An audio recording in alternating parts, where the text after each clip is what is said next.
পুরো বিষয়টা একেবারে গোলমাল হয়ে গেল কিনা?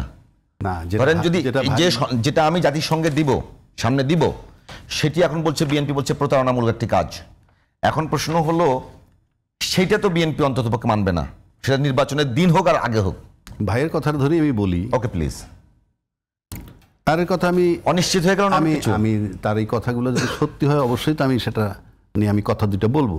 শিওর। 1 নম্বর হলো 7 মাস ধরে আপনারা আলোচনা করেছেন। 9 মাস, 7 মাস বা 9 ফেব্রুয়ারি থেকে কি সংস্কার এবং ঐক্যমত্য হওয়া, বেসড অন রিফরমেশন, ঐক্যমত্যে আসবেন, এই হলো আলাপ। এই আলাপ করতে করতে করতে করতে আপনি একটা খসড়ায় পৌঁছাইলেন। তারপরে যখন এটা চূড়ান্ত হইল, খসড়াগুলো আপনারা দেখছেন, নোট অফ ডিসেন্ট উনি দেখ, আমি দেই, আপনি দেন, সবাই দিছি, সমর্থন করছি, দ্বিমতও আছে।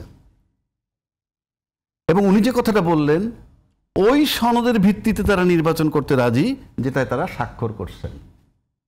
তার মানে সেটা গণভোট না, নির্বাচনটা পরের অপশন, 3টা অপশন। আমি আইনি ভিত্তির কথা প্রশ্ন, আইনি ভিত্তির প্রশ্নে ওইটা তো আইনি ভিত্তি হোক, ওইটা আইনি ভিত্তি হলে অটোমেটিক নির্বাচন ওই আইনি ভিত্তিতেই চলে যাবে, সেটা ভিন্ন কথা। ভিন্ন কথা মানে আইনি ভিত্তিটা দরকার ইনফ্যাক্ট নির্বাচনের জন্য, এটা এডমিট হইল, নির্বাচন আইনি ভিত্তি দরকার। এখন আসেন যে কথা বলতে, আমি ঘটনাচক্র ওই দিন ছিলাম ওই জুলাই স্বাক্ষর অনুষ্ঠানে, সেখানে মঞ্চে তারা উপবিষ্ট ছিলেন 1.5 ঘন্টা 2 ঘন্টা যাবৎ মঞ্চে তারা সকলেই। এর ভিতরে প্রফেসর সাহেব ইউনূস সাহেব ভাষণ দিচ্ছেন, আলী রিয়াজ সাহেব বক্তব্য রাখছেন, উপস্থাপন আরও বক্তব্য রাখছে, লম্বা একটা সময় গেছে। তারা স্বাক্ষর করার পরে বলতেছে যে যেখানে স্বাক্ষর করছে সেই বিষয়গুলো ওখানে আগে ছিল না। তো এই 1 ঘন্টা 1.5 ঘন্টা কি করলেন? ভাই একটা কথা বলছে, রাষ্ট্র, এটা দেশ, তাহলে 1.5 ঘন্টা যে আপনারা বসা ছিলেন ওখানে, পড়েন নাই? এটা তো রাষ্ট্র, পড়া উচিত ছিল যে আপনারা যেটার কথা বলতেন সেটা ওখানে নাই, তো তাই হয়ে থাকে, তাহলে তো ওখানে বসেই আপনার দ্বিমত করা উচিত। পড়া স্বাক্ষরের আগে, ইয়েস, আমরা পড়েছি, দেখেছি, 8 মাস যেটা করেছি তা হয়নি, সেটা এখানে নাই, আমাদের সাথে প্রতারণা করা হচ্ছে, এটা তখনই বলা উচিত ছিল। ঠিক আছে, আমি জানি না বলতে পারেন নাই কেন।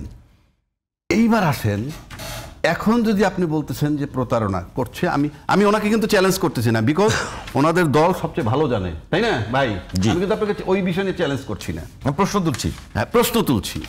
এইবার আসেন, রাজনীতিতে এত বড় একটা পাকা দল যারা ক্ষমতায় ছিল, আপনি প্রতারিত হইলেন, যদি প্রতারিত হয়ে থাকেন সেটা কিন্তু আপনার রাজনৈতিক বিবেচনায় নিলে এটাও আপনার পরাজয় বা ব্যর্থতা।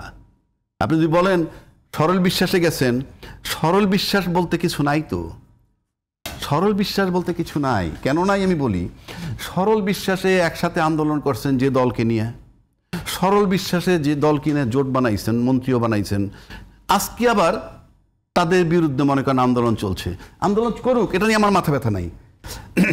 এখন প্রশ্ন হচ্ছে, এই যে প্রতারিত হইলেন বিএনপি, এখনো কেন জোরালোভাবে এটার কৈফিয়ত চাওয়া হচ্ছে না, কিংবা কি করণীয় তাদের? আমি খালি প্রতারণা করছে বলে বসে আছি, আমি আবার নির্বাচন চাচ্ছি। এই যে সরকার, বর্তমান সরকার যদি এত বড় একটা প্রতারণা করতে পারে, রাখেন, তাহলে নির্বাচনের দিন কি হইতে পারে? নির্বাচনের দিন এর চেয়ে বড় প্রতারণা হইতে পারে। সুতরাং আপনাকে এখনই সিদ্ধান্ত নিতে হবে কি করবেন।